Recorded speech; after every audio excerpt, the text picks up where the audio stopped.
सुभान अली, तू सत्य बोलत जा. ते सत्य कोणाच्याही विरोधात गेलं तरी तू बोलत जा. ते सत्य माझ्या विरोधातही असेल तर सुभान अली तू बोलत जा.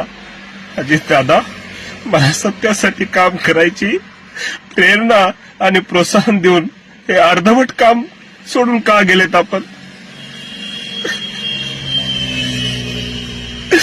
शिवशाहू फुले आंबेडकर विचारासाठी तडजोड करणार नाहीत आपण वारंवार सांगत होता. तुम्ही असं अर्धवट सोडून चळवळीला कसे जाऊ शकता? तुमचा मिशन अजून पूर्ण झाला नव्हता दादा.